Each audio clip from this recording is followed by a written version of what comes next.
You met complex numbers in F1, and we're now going to take them further in F2. First, one or two reminders. You will remember that complex numbers are very strange animals. Well, you've got to allow me to do something silly. We still don't really understand what I means, square root of minus 1. Can't picture it, but we are learning to handle it, and then we will see how we can use it in different ways later. You should remember how to add, subtract, multiply, and divide complex numbers, and you should remember how to put them onto the Argand plane or the complex number diagram. What I'm looking at in particular today, and looking at again, is the modulus and also the argument. So let's have a look at modulus and argument of a complex number.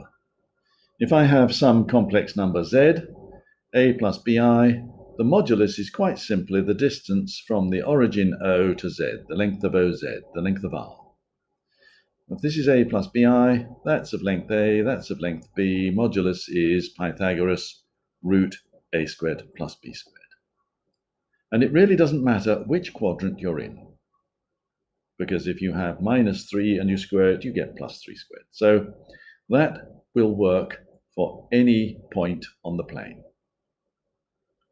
The argument of z is the angle made by OZ with the positive x-axis or the real axis. This one needs a little bit more care. And when you're looking for the modulus of a complex number, you should always draw a sketch. So let's have a look at one that we've got down here. If I take the number 1 minus root 3i, there it is, the argument is the angle made with the positive real axis. That length is 1, that length is root 3, and so we get that tan A is root 3. This gives us that A is pi by 3.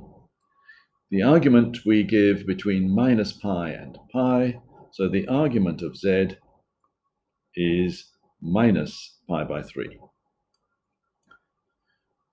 All seems very simple. Let's just look at another one which illustrates what I'm trying to get over. Here, I've taken the number minus 1 plus root 3i.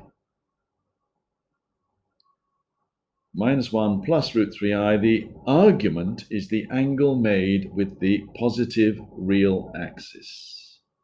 So the argument is the angle theta. As before, we can work out b. That length is 1, that length is root 3. Tan b is root 3. And therefore b is equal to pi by 3. And the argument of z, which is theta, is pi minus pi by 3, gives you 2 pi by 3.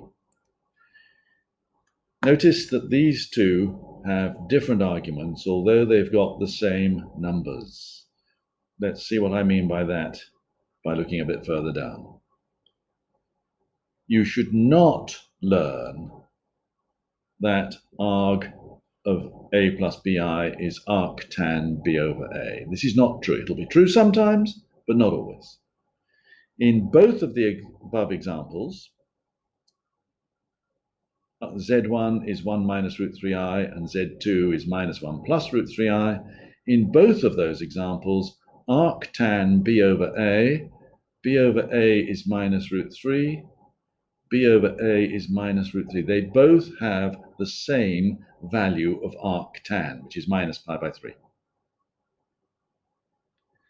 So you cannot just use that formula. You must draw a sketch and see what it's sorting out.